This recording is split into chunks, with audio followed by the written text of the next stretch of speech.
पूर्णिमा को जिसके घर में दूध की सामग्री बनती हो, दूध की सामग्री तैयार होती हो, खीर प्रसाद तैयार होता हो, उसके घर में कभी क्लेश नहीं हो सकता। चाहे सास बहू एक दूसरे के सामने वो कहे ना, वो सांप और नेवले की लड़ाई क्यों ना, फिर भी शांति हो जाए। पर प्रत्येक महीने की पूर्णिमा होना चाहिए। ये नहीं कि तुमने एक महीने की पूर्णिमा पे बना लिया और दूसरे महीने की पूर्णिमा को गायब कर दिया। फिर सालों से कर रही हो, कई माताएं कर रही होंगी पूर्णिमा का व्रत, एक समय फलाहार करती हैं, एक समय भोजन करती हैं। भोजन में खीर का होना जरूरी होता है पूर्णिमा के व्रत में, दूध की सामग्री होना जरूरी होती है पूर्णिमा के व्रत में। 12 महीने की पूर्णिमा करो, मना नहीं है। और पूर्णिमा उठाने का भी समय होता है चैत्र के महीने की जो पूर्णिमा होती है, चैत्री पूर्णिमा पहली पूर्णिमा मानी जाती है, इसलिए चैत्री पूर्णिमा को सिद्ध पूर्णिमा कहते हैं। कार्य सिद्धात्री पूर्णिमा, सिद्ध करने वाली। मनोरथी पूर्णिमा कहते हैं, मनोरथी पूर्णिमा। इसलिए पूर्णिमा का व्रत कहां से उठाया जाता है? चैत्र के महीने की पूर्णिमा से पूर्णिमा का व्रत उठाया जाता है कि मैं महीने की पूर्णिमा करूंगी तो चैत्र पूर्णिमा से उसको उठा लिया जाता है। पर उसका एक नियम रहता है, आप फलाहार करें अपनी जगह पर है, पर एक समय भोजन कर रहे हैं वो अपनी जगह पर। भोजन के साथ में मीठे के साथ थोड़ा दूध की सामग्री होना जरूरी होती है। और क्यों करते हैं पूर्णिमा का व्रत, किस लिए किया जाता है, क्यों करा जाता है, उसका व्याख्यान वर्णन शिव महापुराण के अंतर्गत स्कंद पुराण में लिखा गया। स्कंद पुराण में वर्णन किया है श्री वेदव्यास जी महाराज ने। कहा ये पूर्णिमा का व्रत इसलिए किया जाता है कि व्यक्ति का जब मन गलत भ्रम में जाने लगता है, मन जब गलत जगह पर जाने लगता है, तो ये मन को गलत जगह पर ले जाने वाला कौन होता है? तो कहा ये चंद्र होता है। व्यक्ति की राशि के अंतर्गत, व्यक्ति की पत्रिका के अंतर्गत, व्यक्ति की ग्रह दशा के अंतर्गत जब चंद्र बेकार चलता है तो व्यक्ति अच्छा करते करते भी बेकार करने लगे। चंद्र डोल रहा है। कई माताएं कहती हैं, गुरुजी हमारे बेटे को आशीर्वाद दीजिए, बहुत गलत संगत में जा रहा है। मतलब समझ जाना कि चंद्र गड़बड़ जा रहा है। बेटी अगर गलत मार्ग पर जा रही है, बेटी अगर गलत संगत में जा रही है, किसी अन्य व्यक्ति को आकर्षित हो, चंद्र गड़बड़ हो रहा है, उसका चंद्र कहीं जा रहा है। कोई पुरुष, कोई लड़का कोई गलत मार्ग पर जा रहा है, चंद्र गड़बड़। घर में जो क्लेश उत्पन्न होता है, घर में जो विवाद उत्पन्न होता है, उस विवाद को रोकने के लिए केवल चंद्र की ही, इसलिए तो पूर्णिमा घर की नारियां हमारे यहाँ हिंदू धर्म में यहां तक स्कंद पुराण में कह दिया कि प्रत्येक पुण्य आप लोग कभी आप लोगों ने सत्यनारायण जी की कथा करवाई है, उनकी कथा करवाई होगी, तो उसमें लिखा है हर कार्तिक, हर पूर्णिमा को, हर संक्रांति को ब्राह्मण सत्यनारायण भगवान की कथा या राजा या वैश्य कथा को कराता था, या बढ़िया कथा करा। सुनी कि नहीं सुनी बात? सत्यनारायण भगवान की कथा में लिखा है, स्कंद पुराण के अंतर्गत जो सत्यनारायण भगवान की कथा का स्मरण किया उसमें लिखा है।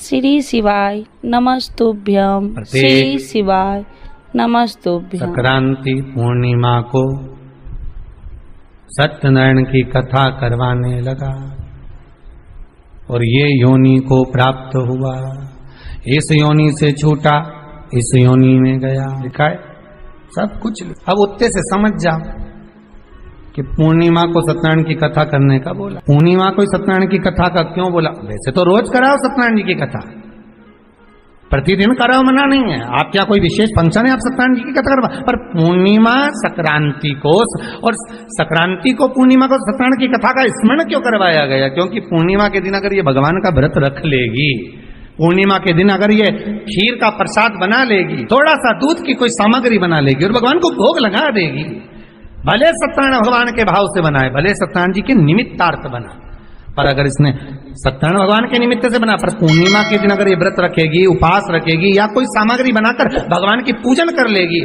तो इसके घर में जो अशांति है वो शांति में बदल जाएगी। इसलिए कई घरों में आज भी सत्यनारायण भगवान की पूजन हर पूर्णिमा को करती है। माता किताब लेके बैठ जाती है, तुरंत उन्हें ऑफिस जाना, कहीं काम पे जाना, और तुरंत उसने जल्दी कलश रखा, कलश नहीं भी रखे तो भगवान की पूजन कर को रखे, ब्राह्मण देवता को बुला लेगी, ब्राह्मण नहीं आएंगे तो खुद कर लेगी, पर करती जरूर है।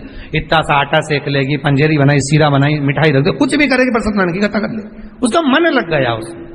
मतलब पूर्णिमा को करना है, उसको करने से क्या होता है? शांति रहे, शीतलता रहे। जिसके घर में हर महीने की पूर्णिमा को खीर बनती हो, ध्यान दीजिएगा, बहुत सुंदर संवाद चल रहा है, बहुत ध्यान देने वाली बात है। प्रत्येक महीने की पूर्णिमा को जिसके घर में दूध की सामग्री बनती हो, दूध की सामग्री तैयार होती हो, खीर प्रसाद तैयार होता हो, उसके घर में कभी क्लेश नहीं हो सकता। चाहे सास बहू एक दूसरे के सामने होता है ना, श्री शिवाय नमस्तुभ्यम, श्री शिवाय नमस्तुभ्यम। पर प्रत्येक महीने की पूर्णिमा होना चाहिए। ये नहीं कि तुमने एक महीने की पूर्णिमा पे बना लिया और दूसरे महीने की पूर्णिमा को गायब कर दिया। फिर किसी ने कह दिया आज चूरमा तो बन रहा है, दाल बाटी तो बन रही है चूरमे के साथ में, लड्डू बन रहा है, तो काय को खीर बना रही हो? तो तुमने अब वो खीर प्रसाद, भगवान थोड़ी ना कहेगा कि तू मेरे पास में आए तो मेरे चरण की रज लेकर जा। भगवान थोड़ी ना कहेगा कि मेरे पास में आकर तू ये लेकर जा। भगवान तो कहेगा मेरे पास में आया है, मांगना कुछ मत, बस मुझे जो स्नान कराया है मेरा चरणोदक लेकर जा, छीट दे पूरे घर में, संपदा भरना मेरा काम है। जहां मेरी चरण की रज पहुंच गई वहां संपदा स्वतः पहुंचती है, मैं वहां पहुंच जाता हूं। तो चरणों तक ले जा, पर लोग ले जाते हैं, पूजन करते, कलश भी उंडेलते, जल भी चढ़ाते, पर आते समय खाली लेकर आ जाते। भगवान को इतना बुरा लगता, मेरे दरवाजे से खाली जाए मुझे कितना बुरा लगेगा।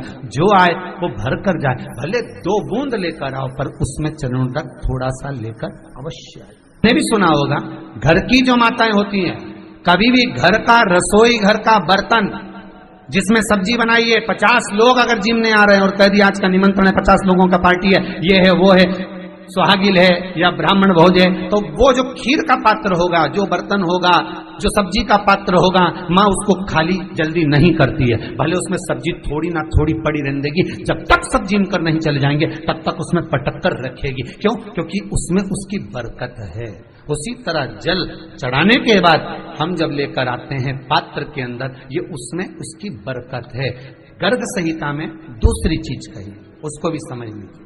गर्ग संहिता में कहा गया, जब आप घर से जल लेकर जाते हो भरकर, तो ये सृष्टि की जितनी नदियां हैं, पृथ्वी पर जितनी नदियां विद्यमान हैं, जितने तालाब, जितने सरोवर, जितने कुंड, जितने विराजमान हैं, उन सारे तीर्थों का जल जब आप घर से लेकर निकलते हो तो वो तीर्थ का संपूर्ण जल आपके कलश में आ जाता है। और जब आप उस जल को शिव पर समर्पित कर देती हो और 2 बूंद चरणागत लेकर जब जाती हो, तो शिव महापुराण गर्ग संहिता पद्म पुराण कहती है वो जल साधारण नहीं रहता, वो गंगा जल बनकर तुम्हारे घर को पवित्र कर। आइए भक्तों, आज सुनते हैं तुलसी माता की चालीसा। यह चालीसा सुनने से होती है हर रोगों से मुक्ति, मिलती है सुख समृद्धि का आशीर्वाद। तो एक बार बोलिए प्रेम से विष्णु भगवान की जय, तुलसी माता की जय, भगवती माता की जय। श्री तुलसी महारानी करु विनय सिरनाय, जो मम हो संकट विकट दीजे मात नसाय। नमो नमो तुलसी महारानी, महिमा अमित न जाए बखानी, दियो विष्णु तुमको सम्माना, जग में छायो सुयस महाना। विष्णु प्रिय जय जयंती भवानी, तिहु लोक की हो सुख खानी। भगवत पूजा करे जो कोई, बिना तुम्हारे सफल न हो। जिन घर तब नहीं होए निवासा, उस पर करे विष्णु नहीं वासा। करे सदा जो तब नित सुमरन, ते ही के काज होए सब पूर्ण। कार्तिक मास महात्म्य तुम्हारा, जाको जानत सब संसारा। तब पूजन जो करे कुमारी, पावे सुंदर बर सुकुमारी। करे जो पूजा नित प्रति नारी, सुख संपत्ति से होए सुखारी। वृद्धा नारी करे जो पूजन, मिले भक्ति होबे पुलकित मन। श्रद्धा से पूजे जो कोई, भवनिधि से तर जावे सोई। कथा भागवत यज्ञ करावे, तुम बिन नहीं सफलता पावे। छायो तब प्रताप जग भारी, ध्यावत तुम्हि सकल चितधारी। तुम्हि मात यत्र तंत्र में, सकल काज सीधे होवे क्षण में। औषधि रूप आप हो माता, सब जग में तब यश विख्याता। देव ऋषि मुनि और तपधारी, करत सदा तब जय जयकारी वेद पुराणन तब यश ज्ञाया महिमा अगम पार नहीं पाया।